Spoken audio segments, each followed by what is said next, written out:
Finally kita bertemu. pas dilihat Kainda aku langsung mau deh. Aku pun nanya gitu tadi, ya. Niko ada nggak? Gitu. Terus kayak Niko nggak bisa hadir ya. Gitu. Cuman kenal sama Niko doang lagi. Ternyata keburu ya untung. Ternyata keburu. Oke, gimana kabarnya hari ini, Dik? Baik Kak. Baik. Sehat. Oke. Dengar-dengar baru landing dari Bali. Landing dari Bali terus tadi aku langsung ke Peak MC dulu. Gitu. Best. Tapi udah cukup istirahat? Belum Walaupun sih. mungkin tidak ada kata cukup ya kayaknya buat kalian akhir-akhir ini ya.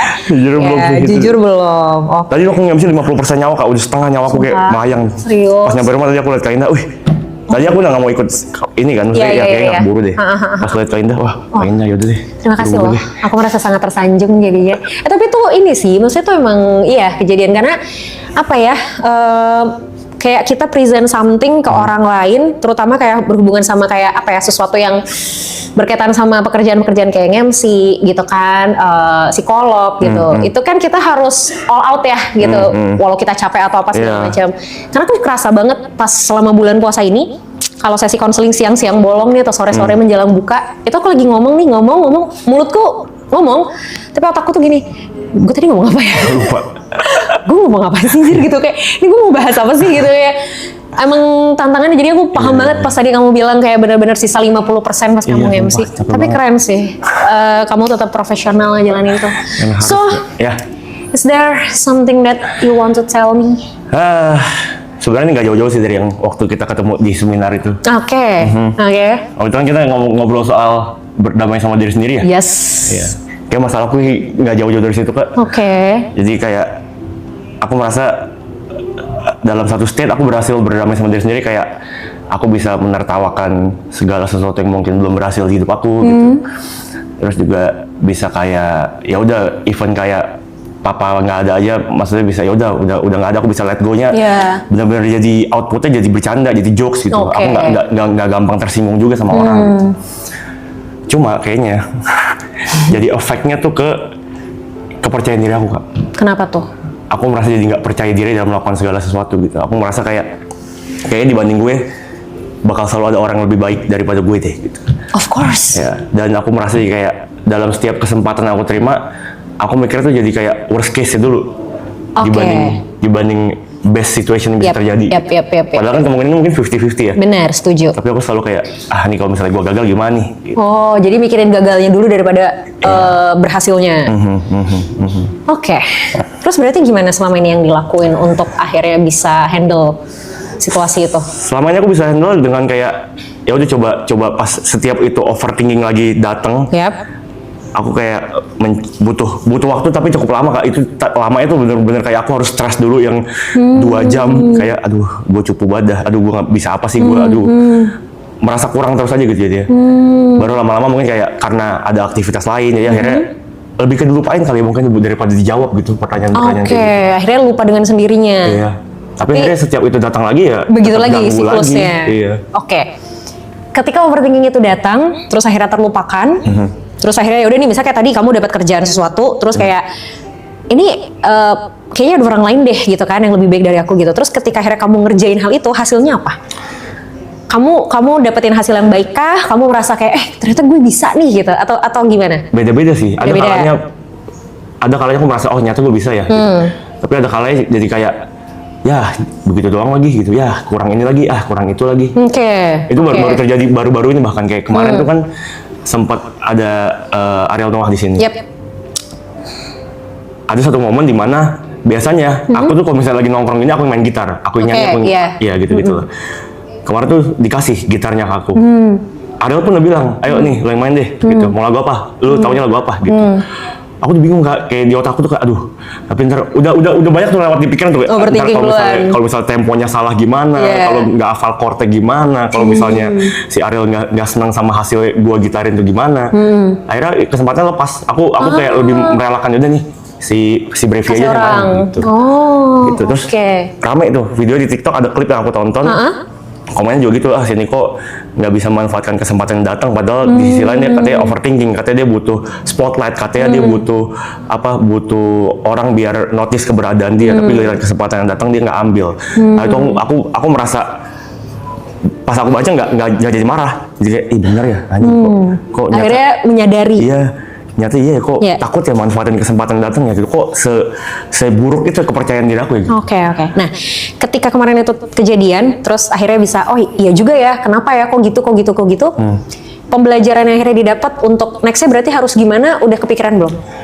Udah, aku setiap overthinkingnya datang jawabannya selalu sama Kak. Jawabannya selalu kayak, oh berarti next gue harus lebih berani lagi nih. Tapi and then next begitu lagi. Iya, begitu lagi, berulang lagi gitu. Oke. Aku mikir mungkin apa ini karena aku yang terlalu menerima kekurangan aku sebegitunya. Jadi kayak udah berdamai. Jadi nggak bisa embrace kelebihannya akhirnya. Iya gitu Kak. Oh, oke. Ngerti sih. Oke, gini Nick. Proses berdamai itu bukan final sebenarnya. Jadi bukan karena kayak, oh gue udah berdamai sama diri gue sendiri and then titik, udah gitu. Berdamai itu ada terus, proses kita harus berdamai sama diri kita tuh ada terus. Let's say misalnya gini, kamu udah berdamai sama, misalnya sepeninggalan ayah misalnya gitu kan, udah berdamai dengan itu. Tapi bukan berarti sama hal lain kamu otomatis berdamai. Bisa jadi sama hal lain tuh kamu sulit gitu loh. Maksudnya karena kayak ya levelnya beda, situasinya juga berbeda. Jadi kalau ngomongin berdamai itu tuh lifetime, bukan sesuatu yang kayak kemarin gue udah berdamai sama yang ini, kok sama yang ini nggak bisa. Ya karena memang berdamai itu bukan output yang sekali kita berdamai terus selesai, enggak gitu. Ada terus, itu yang pertama. Nah yang kedua, kalau tadi kamu bilang kayaknya emang ada orang lain deh yang lebih baik dari aku. Emang iya, even me. Selalu ada orang yang lebih baik daripada aku. Everyone. Misalnya siapapun tuh, misalnya Gary gitu kan, selalu ada orang lain yang lebih baik dari dia. Atau Arab, selalu ada orang lain yang lebih baik dari dia. Selalu ada orang lain di sekitar kita yang lebih baik dari kita. Tapi ada orang lain yang lebih baik dari kita bukan berarti kita jadinya terlihat buruk. Gitu loh. Ketika ada orang lain yang lebih baik dari kita bukan berarti kita nggak baik. Gitu. Karena ya misal dia gini deh, anak kecil sekolah dasar, anak kelas 6 SD sama anak kelas 4 SD. Siapa yang lebih banyak tahu tentang pelajaran? Harusnya anak kelas 6. Anak kelas 6 dong. Ya. Tapi apakah anak kelas 4 SD pasti tidak lebih pintar? Belum tentu. Karena bisa jadi dia pintar di saat dia kelas 4 itu. Atau dia pintar di bidangnya. Nah si anak kelas 6 ini juga pintar di kelasnya dia ketika dia kelas 6. Gitu loh. Itu yang tadi aku bilang kayak ketika ada orang lain yang lebih baik dari kita, bukan berarti kita buruk. Bukan berarti kita tidak mampu melakukan sesuatu yang baik juga. Beda ininya aja, bukan level juga ya. Beda situasinya aja. Gitu. Apakah kita akan nyampe ke titik itu? Mungkin. Apakah kita mau nyampe ke titik itu? Ya belum tentu. Kan gitu. Atau apakah ketika kita sudah nyampe ke titik itu, maka kita sudah jadi yang terbaik? Enggak. Karena kan ada lagi yang di atasnya. Si anak kelas 4 udah nyampe ke kelas 6, apakah dia sudah jadi yang terbaik? Belum tentu juga. Karena ada anak kelas 1 SMP, 2 SMP, bahkan ada anak kelas 3 SMA, misalnya kayak gitu. Itu yang harus dipahami, mindset itu. Gitu loh. Jadi, menjadi tidak lebih baik dari orang lain itu nggak apa-apa. Tapi bukan berarti kamu nggak bisa lakuin sesuatu. Dan ketika kamu mikirin tentang worst case, itu bagus banget nih sebenarnya. Tapi, kamu juga harus tetap prepare for do the best-nya. Gitu loh, kayak prepare for the worst iya, tapi berusaha untuk melakukan yang terbaiknya juga iya gitu. Jadi in case kamu mikirin kayak aduh ini gimana ya kalau gini, ini gimana ya kalau gini, ini gimana ya kalau gini, coba dibalik, gimana kalau bisa, atau gini, cari antisipasinya. Kalau misalnya kamu mau keluar rumah, lihat di luar rumah tuh mendung, biasanya yang ditakutin apa? Hujan. Yeah.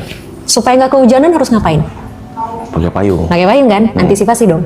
Yeah. Beda kalau misalnya gini, duh mendung lagi, ya ntar kalau gue kehujanan gimana? Ya kalau kehujanan ntar gue sakit. Kalau udah sakit ntar gue nggak bisa datang ke acara. Kalau gue nggak bisa datang ke acara ntar gue di blacklist sama panitia. Kalau gue di blacklist sama panitia gue nggak bisa dapat kesempatan kerja lagi. Semua tentang worst case. Tapi kita lupa ada antisipasi untuk kita bisa menangani worst case ini. Nah, aku pengen ngajak kamu untuk fokus ke antisipasinya bukan worst case-nya. Oke, udah tahu worst case-nya apa, and then apa antisipasinya? Misal, aduh gimana ya kalau gue nggak bisa? Oke, tanya tuh ke diri sendiri. Yang bikin gue ngerasa nggak bisa apa? Oh, ternyata ini adalah field baru buat gue. Oh, ini tempat baru buat gue. Oke, antisipasinya berarti gue harus cari tahu. Apa nih, tempat ini tuh tentang apa? Gue bakal ketemu sama siapa aja? Orang-orang itu kayak gimana? Antisipasi. Kalau ternyata, balik lagi soal hujan dan mendung. Kalau ternyata hujannya beneran kejadian, at least kamu bawa payung. Ya kan? Tapi kalau ternyata hujannya nggak jadi, bawa payung kan nggak masalah. Gitu loh. Jadi itunya gitu. Nah, masalahnya adalah ketika kamu belajar sesuatu dari kesalahan kamu, oh ya next harus gini, next harus gini, next harus gini. Oke, secara logik, secara kognisi mungkin tahu next harus apa. Nah berarti yang kurang apa? Dilakukannya, itunya. Nah dilakukannya ini bisa jadi antisipasi ketika worst case-nya udah mulai kepikiran. Misal kepikiran worst case, terus ini kayaknya kejadiannya sama kayak kemarin deh. Oh kemarin tuh gue belajar, harusnya gue bisa lebih manfaatin kesempatan dengan cara gini.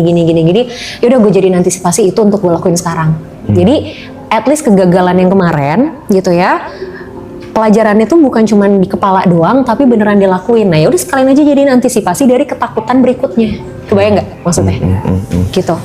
Oke, ada tanggapan dulu nggak?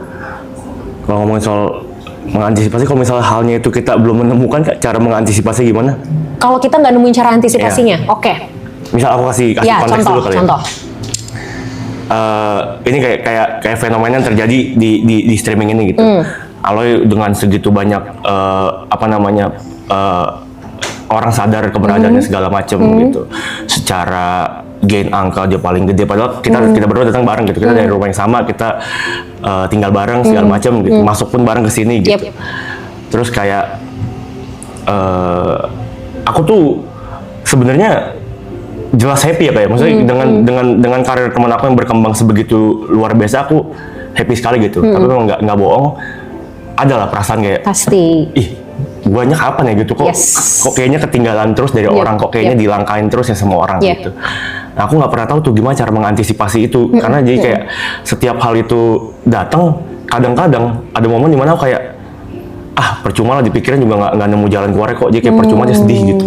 Jadi ya udahlah, gue pura-pura bego aja, pura-pura bohongin diri sendiri deh gitu. Akhirnya aku tuh selalu kayak gitu. Kalau ngomongin itu, kalau kita ngomongin antisipasi ya dari kasus itu. Somehow antisipasi itu kita harus punya bukan untuk mendapatkan sesuatu sama kayak apa yang orang lain dapatkan gitu loh. Kalau misalnya ukuran kamu adalah mengantisipasi untuk supaya kayak dia atau dapetin yang sesuatu yang orang lain udah punya, itu kadang susah. Kenapa susah? Karena kan kacamatanya jelas beda. Gitu, kacamatanya beda, situasinya beda, posisinya beda, orangnya juga beda. Jadi si antisipasi ini nggak selalu work sebenarnya gitu. Tapi kalau antisipasi ini berfokus sama diri kamu sendiri, itu baru bisa. Contoh misal gini, lagi-lagi mendung sama hujan nih. Kalau kamu bilang antisipasinya bawa payung, mungkin aku bisa bilang antisipasinya bawa jas hujan, bisa aja kan? Tapi ujung-ujungnya kan itu tetap terlindungi dari hujan kan? Nah, cara antisipasinya tergantung apa? Sumber daya kita masing-masing, potensi kita masing-masing, kelebihan diri atau keterbatasan kita masing-masing. Nah sama kayak kamu, ketika kamu mikirin antisipasinya ini, tanyanya ke diri sendiri, apa yang bisa saya lakuin? Apa yang saya nggak bisa lakuin? Sumber daya yang saya punya apa? Keterbatasan saya apa? Jadi kalaupun kamu antisipasi, kayak tadi misalnya hujan kamu mau bawa payung, kamu harus pastiin dulu kamu emang punya payung. Jangan karena orang lain kalau hujan bawa payung terus kamu rasa kamu juga harus pakai payung. Banyak cara gitu. Kamu bisa pakai jas hujan, kamu bisa order Grab, misalnya naik Grab gitu loh. Atau apa kayak kamu bisa cuma sekedar lari terus tutupin kepala kamu pakai jaket misalnya, kan banyak caranya. Jadi semua tuh balik sebenarnya ke kapasitas yang kita bisa gitu. Terus kalau tadi kamu bilang kok dia terus ya, guenya kapan gitu kan. Itu kan kesannya jadi kayak berlomba nih. Kayak dia udah nyampe sini, gue masih di sini-sini aja. Gue kapan nyampe sini? Coba pikirnya bukan untuk mencapai sesuatu yang dia sudah raih, tapi mencapai sesuatu lebih banyak atau lebih maju dari gue yang kemarin. Jadi fokusnya bukan orang lain, tapi guanya, sayanya. Ya dia biarin dengan dia, gitu loh. Dengan caranya dia, dengan masanya dia, gitu, dengan spotlightnya dia. Kamu dengan diri kamu. Dikit, kecil nggak apa-apa, at least berprogres. Kayak misalnya, kemarin kehilangan kesempatan untuk main gitar, gitu kan. Nextnya, ya kamu harus bisa manfaatin itu. Dan ketika itu sudah kamu lakukan, berarti kan kamu maju satu langkah dari kamu yang kemarin. Gain something dong. Walaupun mungkin bentuknya dan jumlahnya dalam tanda kutip beda sama orang lain. Gitu. Itu tapi maksudnya kalau misalnya itu kita udah sampai di state bisa untuk menerima. Jadi goalnya sekarang berarti kan aku at least bisa lebih baik dari aku yang kemarin gitu. Yes, betul. Gimana caranya untuk menghadapi tekanan-tekanan dari yang datangnya dari luar? Misalnya kayak komen-komen yang kadang aku tahu kalau misalnya aku baca aku pasti sedih. Gitu. Tapi kadang kan kebaca juga ya, karena kan manusia kayak kita sih kayak suka cari penyakit gitu loh kayak. Nih kalau dipencet nih pasti banyak nih head comment-nya nih. Kadang-kadang aku pencet juga tuh. Iya. Gini, tekanan dari luar tuh kan kita nggak bisa predik, kita nggak bisa kontrol ya. Mempengaruhi kita pasti gitu. Apakah nggak boleh sama sekali kita terpengaruh? Ya nggak juga, namanya kita manusia kan, pasti ada aja pengaruhnya. Tapi kita yang harus sadar kapan kontrolnya sih. Once kita terpengaruh, kita udah ngerasa terpengaruh, kita yang harus bisa cut itu. Wah ini gue udah kepengaruh nih, yaudah gue selesai, gue nggak baca lanjut. Yang salah adalah ketika kita kepengaruh, kita masih terus lanjut baca, itu yang salah. Gitu loh. Misal nih contoh nih, aku pun sampai sekarang jujur masih suka kepengaruh kok sama komen-komen, apalagi kalau kayak ada orang-orang yang nggak setuju gitu sama pendapat gitu, itu kayak gitu kan. Tapi kalau aku ngerasa nih aku udah mulai, kalau aku patokannya gini, kalau aku udah mulai ngebales head comment, udah mulai ngetik, itu tuh jadi warning buat aku bahwa dah nggak, lo udah kepancing nih dah, nggak bisa dah, lo harus diem dah. Jadi kalau udah mulai aku diem, aku hapus, aku tinggalin. Itu event balasnya nggak marah nggak? Nah kalau udah marah, kalau nggak marah tuh kadang masih aku lanjutin.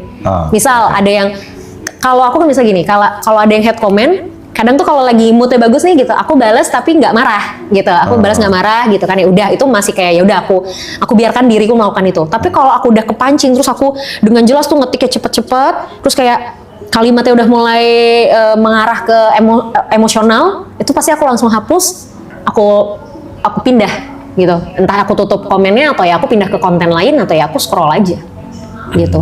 Jadi kalau kita 100% menghindari diri kita untuk nggak baca head comment susah. Pasti kan ya tadi, ya kepencet lah, ya tetap kebaca lah, atau sengaja atau nggak sengaja, itu susah. Tapi kita yang harus punya kontrol, ketika ini sudah kebaca dan kitanya sudah mulai nggak enak di sini, itu kita yang harus tahu kapan ngeremnya.